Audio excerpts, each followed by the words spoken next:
this. I am really glad to have some time today to do a deep dive on videos from a focus group with Trump supporters. This was hosted on Monday night, 2 days before the inauguration of Joe Biden. We've been talking about what do we do now about 75 million Trumpists? How do we deprogram? And it's really an important insight into the mind of the Trump voter and what we're up against for these next 2 and 4 years. This is a focus group done by Frank Luntz, a longtime Republican focus group guy who has been anti-Trump for some time. And if we are to understand how to deprogram Trumpists, we have to understand how they ended up believing the things they believe. And this is the perfect window through which to do that. So let's get right in. We're going to have lots of analysis of this, but let's get right into the first clip. And let me know whether you find this type of segment useful. Raise your hands if you think that Donald Trump actually won the election. If all the votes are counted accurately, who thinks he won it? All but one of you. Okay, Denise, where's the number one source for news for you? I love watching Fox News. I love listening to the news because I drive a lot for a living. And right now, by the way, I'm living in Washington, D.C. I'm staying with my daughter these past 2 weeks, and it's a nightmare here. It's a nightmare. But I listen to the news. And what I just heard recently that they're comparing us to the KKK. One of the newscasters, any Republican, it's disgusting. Okay, so Denise thinks Trump won. She likes to listen to Fox News. Washington is a nightmare. And she heard that she, as a Trump supporter, is being equated to the KKK because she voted for Trump. So notice that there's a total lack of awareness that the reason Washington on Monday was a dystopian nightmare with troops on every corner is because of other Trumpists who violently rioted on January 6th. And she says, I've been watching Fox News, which has not actually made the connection that Trump incited the pro-Trump mob that did the rioting. So it's really important to see how her beliefs are directly informed by how Fox did, or maybe better said, did not cover the riots. The link between what you watch and what you believe is very, very clear. This is not trivial. Let's continue. Randy, where do you get your news from? What do you watch? I used to watch Fox News up until the election. So now I kind of just looking online. I was getting it from Twitter, but I deleted my Twitter account once they censored the president. So now I don't even really know where to get my news because I don't know what's true and what's not. I don't know what to believe from anywhere. I just feel like Max, right, Bart. So there's a lot there. That's just 27 seconds, but listen to how much telling information is released there. She used to watch Fox, but not anymore. Increasingly common among Trumpists. She used to get news on Twitter until they censored Trump. So notice that even where she used to get her news, that's not news. Fox News isn't news. Twitter itself isn't news, although there can be news articles posted to Twitter. But I would be interested in seeing who these folks are following on Twitter. So it's a lack of media literacy. For years, I've been pointing out, rather than just arguing with people about the facts, if we establish a foundation of media literacy, you insulate people from even falling prey to a lot of this stuff. This is a perfect example. This is exactly what I've been talking about for a decade. Then a guy yells that she should be getting her news from Breitbart and Newsmax, another self-parody. Let's continue. Wendy, where do you get your news from? Newsmax, formerly from Fox. Occasionally I'll watch the 5. Talk radio. So another example of a former Fox viewer, and she says, sometimes I will watch the 5 on Fox News. Again, the 5 is an opinion show on Fox, which she says she's getting news from.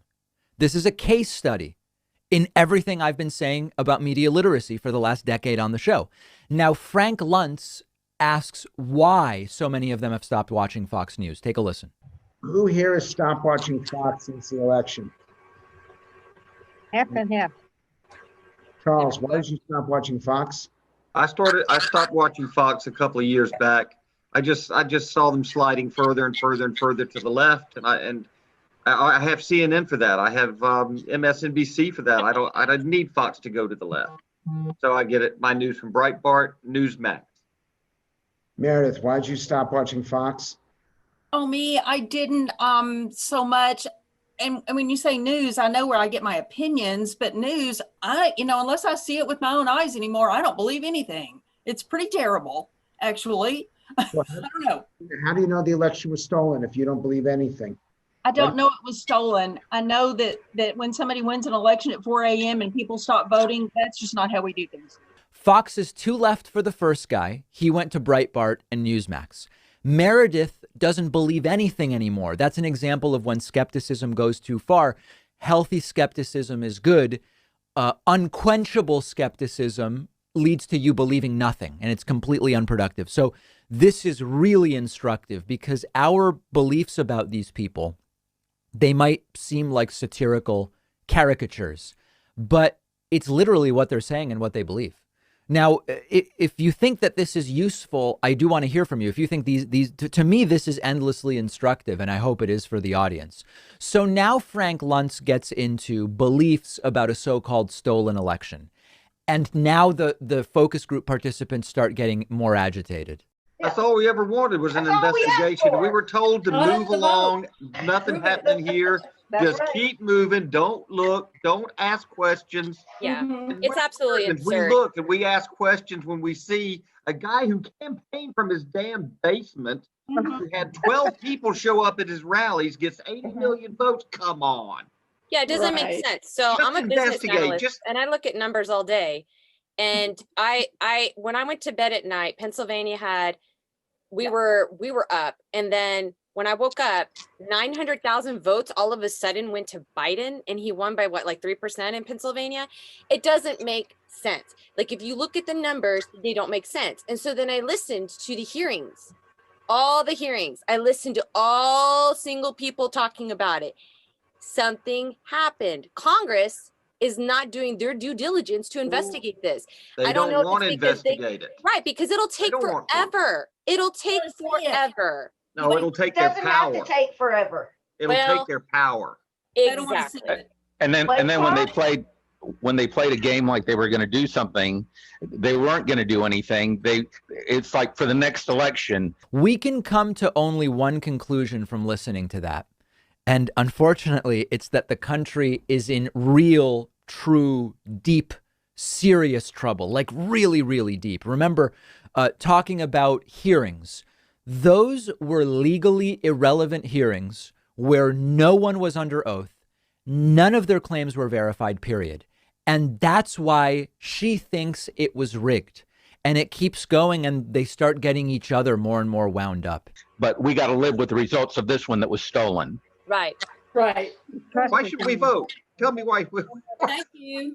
I mean, look at Georgia. Exactly the same process was used in Georgia, and whoop-de-doo surprise, the Absolutely. Dimshiviks got elected. Well, So, look at what why should look we at what vote? look at what I don't Nancy see a Pelosi is reason. doing with HR 1. Her first bill of the new Congress is to submit into law the very things that they used to steal this election. Yep. And now they got the majority to pass it. They're going to change the rules and keep power. That's what I fear for about my children, is that this is not the America that we grew up in, because they're going to change the rules just like Adolf Hitler did, just like Fidel Castro, just like Are you Chavez. It's really going to want- happen. Are you sure you really want to compare Joe Biden and the Democrats with Adolf Hitler? You sure Yes. you wanna do that? It's not The Joe Biden. methodology, absolutely. Him and Harris. Methodology's there. So there, as predicted, they think not only was Georgia stolen from Trump, it was also stolen in January from Kelly Loeffler and David Perdue. It's not even a possibility for most of these folks that maybe Trump lost and Loeffler lost and Perdue lost. And then, of course, he raises a comparison between 2021 Democrats and Adolf Hitler, and others in the focus group like it. Others in the focus group say, yes, that's a correct comparison. So this is really stunning stuff. And if you're wondering, how do you deprogram that? I don't have the answer. The point here is for us to understand how deep the programming is. It's horrific. Then the topic is, how do you feel about the January 6th Trump riots? Are you proud of what they did at the Capitol? I am sympathetic to what they did at the Capitol. I am absolutely sympathetic because I feel like I have nowhere to go after this last election. What am I supposed to do? I can't vote them out. They're going to refuse to be voted out. No term limits, no balanced budget. They're going to refuse to be voted out. I'm sympathetic. I think the congressman should be. I think the congressman should be pulled out, and each of them face a tribunal and face punishment for how they betrayed our country over all these years. Every one of them should have to face the American people for what they've done. How many people agree with Frank? I'm curious. How many people? I agree with Frank. These guys that should have a reckoning come. No, that Frank, not you, Frank. Yes, I want to make it clear. This is agreeing with Frank from Florida, not me. Jim, I know Frank's coming from. I do. He wants a reckoning. He wants to know why these people have betrayed us, and he wants them to stand up there and say, "Yeah, I betrayed you for money or power or a Chinese spy or whoever it is." In that one, I actually am unsure who they're referring to in terms of having a tribunal for members of Congress. To me, if you say, David, who needs to face consequences, it's the Republicans that supported the Trump election coup attempts. But I have a sense that those Trumpists are talking about Democrats facing a tribunal. I don't know. And in this next clip, they say more about the allegedly fraudulent nature of the election. But then there's a really interesting guy here, Jim from Michigan, who doesn't think the election was stolen and quit the Republican Party. So listen to him. This is a really important moment of clarity. And the reckoning is normally an election, but we don't have that anymore. No, don't have that anymore. Powerless. You know, I sitting here listening to all this, and I left the Republican Party about 3 weeks ago because of what I saw at the Capitol. I was embarrassed. I was embarrassed for the president. I voted for him twice. I had my lawn signs out. I had my flag up. I'm embarrassed. I'm embarrassed because look at COVID, how that's totally out of control right now. You don't hear from this man anymore. Pence has got to go around, and what he did to Vice President Pence and threw him under the bus. I will never. Wow, I see that the other way around, Jim. No, I disagree. Pence could not do anything under the Constitution. Could not do anything. Pence did what he had to do. Pence had 2 months. Pence had 2 months before he came out and gave that letter. He had 2 months to say what he thought, and he betrayed us, just like the Democrats and the Republicans have. Pence had 2 months, and he remained silent. So that's Jim from Michigan. Jim says Trump failed on COVID. He abandoned his own vice president, and Jim is embarrassed. So here's the takeaway. That's a focus group with 12 Trump voters. 11 of them, just 48 hours, not even 36 hours before the inauguration of Joe Biden, are completely disconnected from reality, and they seem to be beyond reach. 11 of those 12 people, I don't even know how we reached them.